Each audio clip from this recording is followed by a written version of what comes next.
Bonjour et bienvenue sur la chaîne. Aujourd'hui, on va pas parler voiture, ni moto miniature, ni l'un ni l'autre. On met ça de côté pour l'instant. Là, je voulais faire un petit point sur un petit point jeu vidéo. En fait, pour vous parler de Forza Motorsport, parce que moi, comme j'aime les voitures, les motos, je joue aussi aux jeux vidéo de voitures, moto. Et donc, en ce moment, je joue pas mal sur Forza Motorsport depuis qu'il a été, comment dire, amélioré par l'équipe de Turn 10.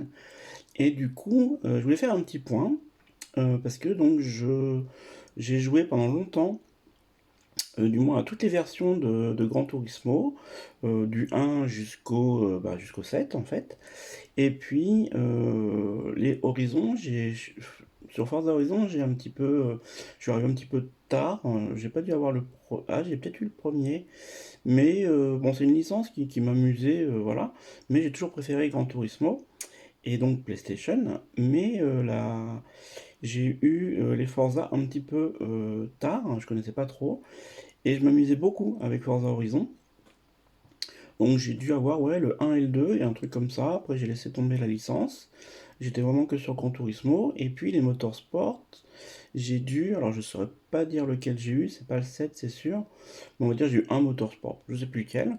J'avais bien aimé le concept, puis je vais laisser tomber. Et là donc dernièrement, j'ai eu la chance d'avoir en comparaison donc j'ai la Xbox Series S et j'ai eu la PlayStation 5 que j'ai revendue en fait. Et j'ai pu comparer du coup les Forza Horizon avec Gran Turismo 7. Donc là, la comparaison, elle n'est pas très judicieuse, on va dire, parce qu'on n'est pas vraiment sur le même type de jeu. Ça reste du jeu de voiture, mais bon, on est d'accord qu'Horizon, il est très fun à jouer, très instinctif dans le sens, voilà, c'est de l'amusement direct, on ne se prend pas la tête. Euh, et donc j'ai eu Forza Motorsport, parce que comme j'ai le Game Pass, je l'ai eu en Day One, donc je l'ai pris, une horreur totale. Vraiment, tout ce qu'on a dit dessus, à ce moment-là du moins, c'était complètement vrai. Un jeu très moche, mal fichu au niveau du menu, des menus, tout ça. Ça allait pas du tout. Et donc du coup, dans la même journée, je l'ai téléchargé, installé, et viré en fait. J'ai vraiment pas pu jouer, j'ai pas compris en fait le délire à ce moment-là de sortir un jeu dans cet état-là. Donc j'ai laissé tomber, je suis reparti sur Forza Horizon et j'ai essayé de m'accrocher à Gran Turismo 7 et j'y suis pas arrivé en fait parce que je ne ressentais absolument rien en fait à conduire les véhicules à piloter sur Gran Turismo 7, mais rien du tout. On voyait bien la voiture accélérer si vous voulez, mais aucune sensation de freinage. Et je trouve que la manette, la DualSense de la PS5, en fait, est absolument pas adaptée soit aux jeux de voiture en général, soit à Gran Turismo 7 en particulier. Et aucune sensation, vraiment aucune, quoi. C'est-à-dire, je me prenais tous les murs, et pourtant, voilà, entre guillemets, je pilote virtuellement depuis pas mal de temps. Et donc, du coup, je comprenais pas, quoi. La gâchette, aucune sensation de freinage. Donc, ça m'a assez vite saoulé. Alors, le jeu est magnifique, hein, ça, on va pas revenir dessus.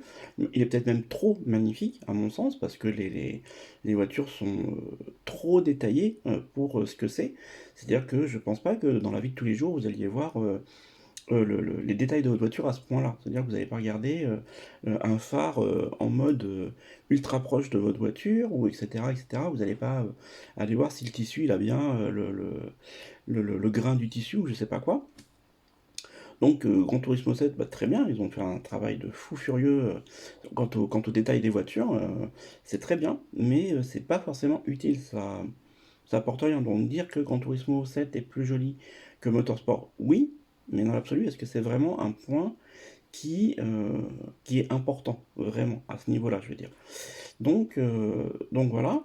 Donc moi, j'arrivais pas à bien conduire, je le trouvais trop beau, parce qu'il y avait trop de brillance, trop de... C'était sur... c'est comme un gâteau trop sucré, si vous voulez. Il peut être très bon le gâteau, mais c'est trop sucré, c'est trop quoi. Donc du coup, j'ai laissé le temps, donc j'ai joué à Forza Horizon 5, Horizon 5, Horizon 5. J'ai essayé de m'acharner sur le GT7. Bon, Au bout d'un moment, quand j'ai eu les voitures à peu près que je voulais, j'ai laissé tomber et je prenais toujours aucun plaisir vraiment à jouer à ce jeu-là, rien du tout. Alors que les anciens Gran Turismo, qu'est-ce que j'ai pu avoir du plaisir à jouer avec? Et donc du coup, donc Forza Horizon toujours. Et puis au bout d'un moment, je me suis dit, bon, je me lasse de Forza Horizon, parce qu'au bout d'un moment, le Mexique, on en a marre. Pour ceux qui jouent à Forza Horizon, je pense que vous comprendrez. Je veux dire, on n'en peut plus, quoi. Vraiment, vivement que le 6 arrive, parce que là, le 5, il est... on en a marre, quoi. Toujours très joli, hein, très beau, magnifique, mais plus aucun intérêt. Vraiment, moi, comme le disent certains autres youtubeurs, moi je joue vraiment beaucoup le jeudi, parce que c'est là où il y a la mise à jour et où on peut gagner des voitures, machin, où il y a un petit truc à faire, quoi. Sinon non, j'y joue plus vraiment, en fait. Je me suis lassé, donc je me suis dit, j'ai plus la PS5, j'ai plus Gran Turismo 7, de toute façon, voilà, m'intéressait pas, j'y arrivais pas, puis il était trop sucré pour moi. Donc qu'est-ce que je fais? Et ben, on va voir ce que donne Motorsport maintenant. Et là, une super surprise. Ils ont vraiment fait un bon boulot. Il y a eu beaucoup de mises à jour de fait dessus. Et du coup, le jeu aujourd'hui, il est jouable, mais vraiment, il est super agréable à jouer. Des bonnes sensations, des vraies bonnes sensations. Alors que j'avais pas joué alors, à la version moche, on va dire, de Motorsport. J'étais pas rentré dedans, en fait. J'avais dû faire un tour de circuit, quoi. Mais là, les sensations sont excellentes, vraiment, à la manette du moins. Je joue pas au volant, je suis sur console et donc manette. D'excellentes sensations, accélération, freinage, quand la voiture lâche, quand le grip lâche et que la voiture enfin, part en glissade, on le sent vraiment. Il y a vraiment, je trouve, il est vraiment hyper jouable et il donne beaucoup de sensations en fait. Euh, et une chose qui est importante pour moi, du coup, c'est que j'ai, ce que je n'avais pas sur Gran Turismo 7, j'ai une vraie sensation de freinage. Quand la voiture freine, on sent on ressent le poids de la voiture, qu'elle soit légère ou lourde, du coup, on ressent la puissance du freinage. À la manette, c'est très très perceptible. Enfin, c'est vraiment... Et moi, je joue en vue cockpit pour Motorsport. Donc du coup, toutes les sensations sont bien bien rendues. Alors après, si on parle d'une question au niveau des sons, etc., je ne saurais pas dire, je connais pas. Voilà, les sons sont bien rendus maintenant. Est-ce qu'ils sont réalistes? Ça, je pourrais pas vous le dire. Est-ce que c'est vraiment important? Je sais pas, pour certains peut-être. Moi, ce qui me plaît dans un jeu, c'est de m'amuser, d'avoir des sensations et de me faire plaisir. Donc, donc je trouve il a plein de points positifs, maintenant, pas à l'époque, mais maintenant oui. Et je pense qu'il peut vraiment concurrencer Gran Turismo 7 sur pas mal de points. Et voilà. Et donc en fait, la manette de la PS5, avec ses gâchettes, avec les gâchettes de face, euh, ne rend pas du tout. On a beau appuyer, on voit bien le compteur de vitesse descendre, mais c'est pas pour autant que la voiture, on a la sensation qu'elle ralentit ou qu'elle freine. J'ai vraiment pas ça, et j'ai trouvé un petit peu large pour avoir une finesse d'accélération ou de freinage, alors que sur la manette de la Xbox, les gâchettes sont assez... alors je sais pas comment le faire voir. En fait, elles sont assez fines. Elles sont assez fines et on peut vraiment y aller du bout des doigts. Et elles sont, comment dire, c'est pas adaptative le mot, mais elles sont progressives en fait. Plus vous appuyez, plus vous accélérez, ou plus vous appuyez, plus vous freinez. Et donc la sensation est vraiment, vraiment très très bien rendue. Plus on appuie, plus la voiture freine et on le ressent bien. C'est pas forcément très explicable, hein. Faut vraiment jouer pour le ressentir. Et donc c'est pour ça que je vous invite vraiment à ceux qui peuvent, soit vous-même, soit un ami qui aurait une Xbox. euh, et donc avec le Game Pass, c'est encore mieux, parce que comme ça le jeu coûte rien, entre guillemets, et ça vous permet de le tester. Vraiment testez-le objectivement et comparez-le. Graphiquement, euh, les effets de pluie sont très bien. Il y en a qui disaient que la pluie ne ruisselle pas. Si, elle ruisselle. Vous regardez sur les vitres, sur les côtés de chaque, quand vous êtes en mode cockpit, vous regardez de chaque côté, vous tournez la caméra, et vous verrez les gouttes ruissellent vraiment sur les vitres latérales. Alors sur le pare-brise, effectivement, ça ruisselle pas beaucoup, mais en même temps, entre le moment où les gouttes tombent et le moment où l'essuie-glace passe, ça n'a pas vraiment le temps de ruisseler, même à grande vitesse. Donc ça, c'est pas trop dérangeant. Euh, Qu'est-ce qu'il y a d'autre? Alors oui, les effets de collision pour les points négatifs, on va dire. Les effets de collision, il y a eu un gros problème de communication sur le jeu de la part de Turn 10 et Microsoft et Xbox, parce qu'on nous avait promis apparemment plein de choses de folie, quoi. Et pas du tout, pas du tout, pas du tout. Il y a plein de choses, ils auraient mieux fait de rien dire et de laisser les gens découvrir le jeu, mais plutôt que d'annoncer des choses qui étaient pas là. Donc en fait, bah, vous rentrez fort dans un mur, de nuit, les feux restent en place. Les dégâts sont pas du tout. Ils sont bien rendus visuellement, mais ils sont pas cohérents avec la force des chocs. Donc voilà, le système de pénalité, c'est n'importe quoi aussi. Vous rentrez pareil, vous rentrez fort dans une voiture, vous allez avoir aucune pénalité. Après, quelqu'un va vous rentrer dedans, c'est vous qui allez avoir une pénalité alors que vous y êtes pour rien. Voilà. L'AI, bon, elle est moyenne, on va dire. Ça, j'ai pas trop à me plaindre de l'AI. Bon, il vous voit pas toujours arriver, il s'écarte pas toujours dans les virages, mais bon, c'est après, bon, l'AI, elle est moyenne. Euh, bon, au niveau graphisme, quand on rajoute, moi j'ai eu le cas, j'ai rajouté un aileron à une voiture, et en vue cockpit, dans le rétro, je voyais pas l'aileron, il n'était pas présent. Donc voilà, des détails comme ça. Sur une Porsche, j'ai pas le logo sur le capot. Le logo il est présent, si vous voulez, la forme est présente, mais il est tout noir.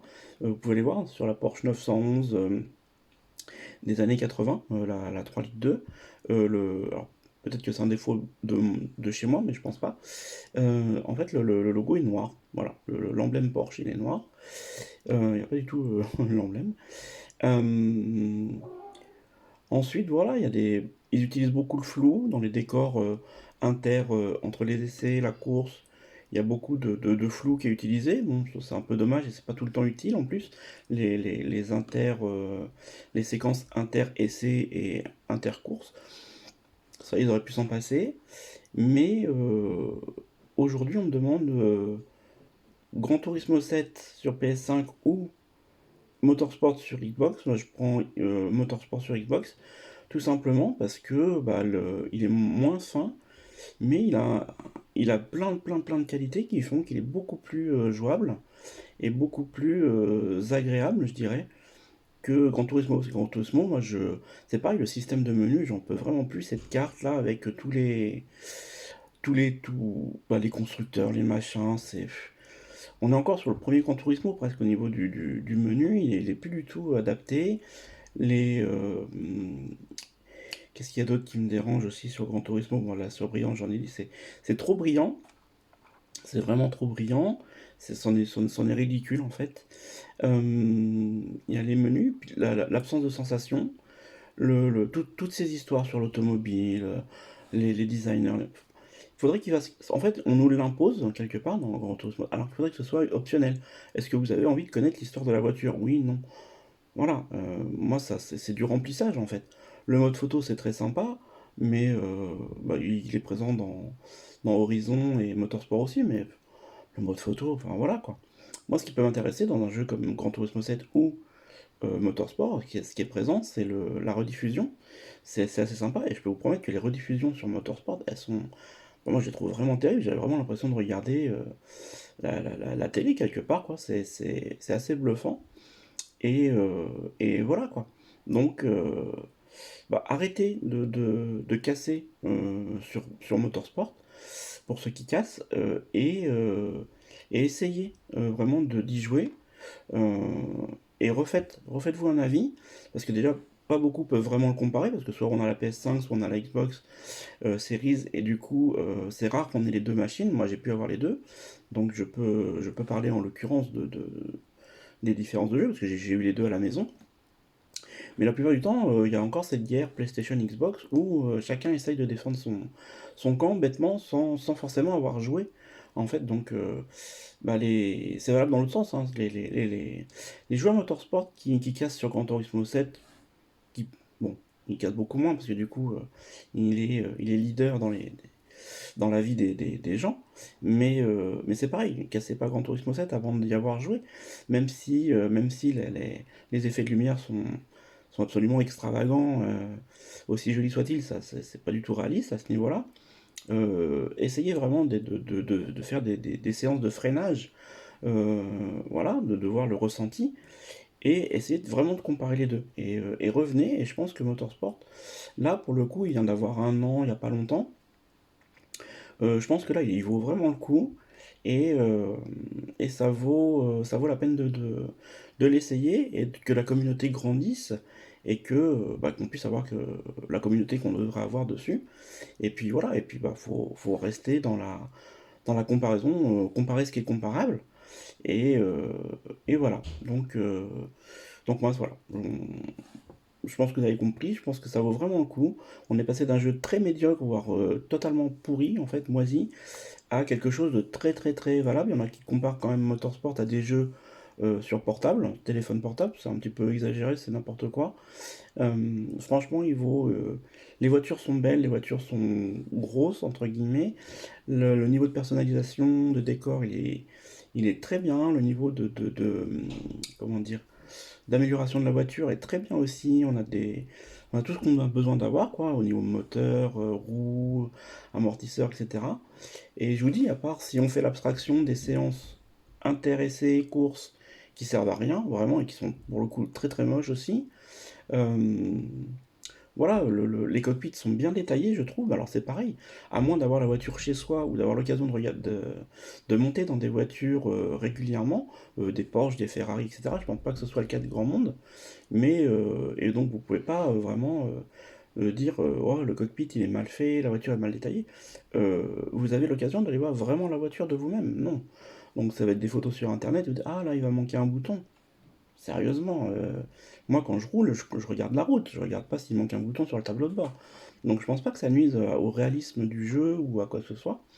Et ce qui prime, je pense, c'est vraiment les sensations qu'on peut ressentir à rouler en fait virtuellement. Et donc bah, ça passe par qu'est-ce qu'on ressent à l'accélération, qu'est-ce qu'on ressent au freinage, qu'est-ce qu'on ressent quand la voiture perd l'adhérence, qu'est-ce qu'on ressent quand la voiture a un choc, quand on se fait percuter, quand on rentre au stand, etc. Tout ça quoi. Tout ça. Donc l'aspect visuel est forcément très important, mais l'aspect sensation est très important aussi dans ce genre de jeu. Et, euh, et je pense pour le coup que Motorsport donne plus de sensations que Gran Turismo 7, sans vouloir faire passer l'un devant l'autre. Ils ont chacun leurs qualités, leurs défauts, mais maintenant, Gran Turismo, lapsus, euh, Forza Motorsport a bien rattrapé son retard, et, euh, et voilà. Et donc je pense que si on devait faire une analogie, on peut dire que Gran Turismo 7 ce serait une Ferrari par exemple, et si Motorsport au début était un petit peu dans la catégorie, je sais pas moi, Golf GTI, pour comparer une Golf GTI puis une Ferrari, je pense que maintenant Forza, il s'est plus rapproché d'une Porsche assez bien motorisée, voire d'une Lamborghini, à comparer une Ferrari, à une Ferrari. Donc voilà, donc c'était mon petit point comparaison. Si vous êtes resté jusqu'au bout, bah merci beaucoup, c'est sympa de m'avoir écouté. Donc n'hésitez pas à aller tester Motorsport ou à le réinstaller. Si vous voulez plus en entendre parler, mais que vous avez la possibilité par le Game Pass ou autre chose, ou si vous le trouvez en occasion dans un magasin, etc. N'hésitez pas. Allez, franchement, faites le pas. Prenez vraiment, allez, une petite demi-heure pour rentrer dedans bien comme il faut.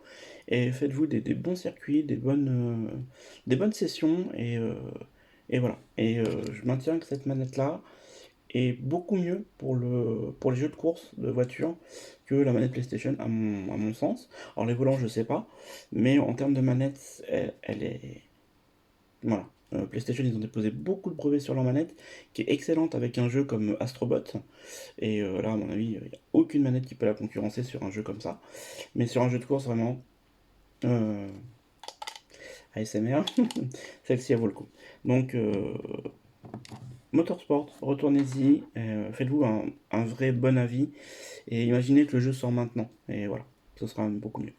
Donc bah, merci beaucoup, des bisous, à tout bientôt, merci pour cette longue vidéo. Et bah, merci de l'avoir regardé surtout. Et puis voilà, donc n'hésitez pas à me faire des retours en commentaire ou voilà, à me dire si vous avez fait le pas. Et puis on se retrouve pour une prochaine vidéo, je ne sais pas trop quand, donc soit jeu vidéo, soit présentation de modèle, soit je sais pas, autre chose. On verra à ce moment-là. Donc en tout cas, merci beaucoup, des bisous, bonne semaine, bon week-end, bon, en fonction de quand vous voyez la vidéo. Et à bientôt. Voilà, ciao ciao.